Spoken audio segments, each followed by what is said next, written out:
અરે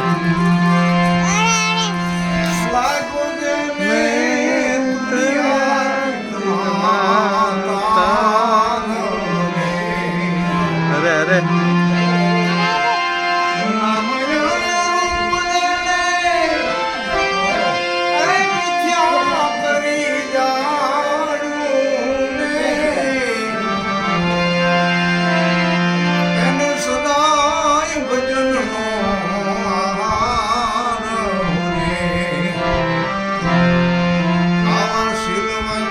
સાધુ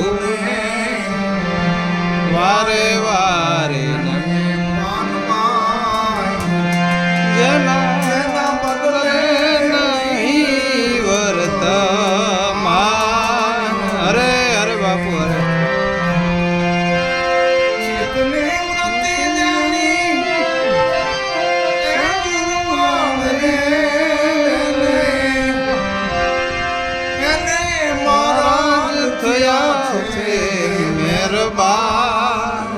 એકદમ ચોખ્ખી વાત યાને મહારાજની મહેરબાની છે.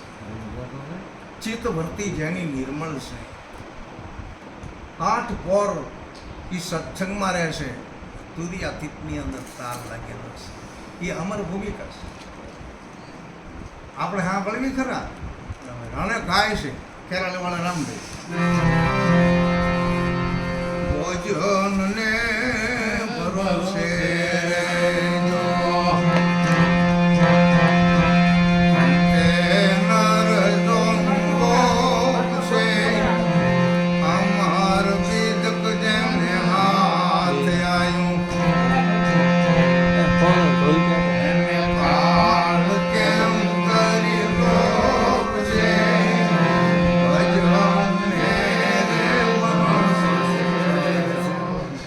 કેટલી બધી વાત છે. એટલે આ ભજન ઉપર ભરોસો અને તમારે જે કોઈ અમર બીજક તમારા હાથમાં આવ્યું હોય એટલે તમારો કેવો બરાબર. આ દેહ રહેવાનો નથી, અનિત્ય છે. પણ આમાં નિત્ય દેહ છે. આપણા એક દેહની અંદર 4 દેહ છે. આ અનિત્ય છે, આને સ્થૂળ દેહ કહેવાય. આ હુજાની હોણું આવે એને સૂક્ષ્મ દેહ કહેવાય. આમે પૃથ્વી પવન પાણી આકાશને અગ્નિને મહાકારણ કહેવાય. અને આમાં જે એક વિદેહી દેહ છે એ પારક છે, દ્રષ્ટા છે. અને અહીંયાથી આ બધી સપ્લાય વસ્તુ થાય છે.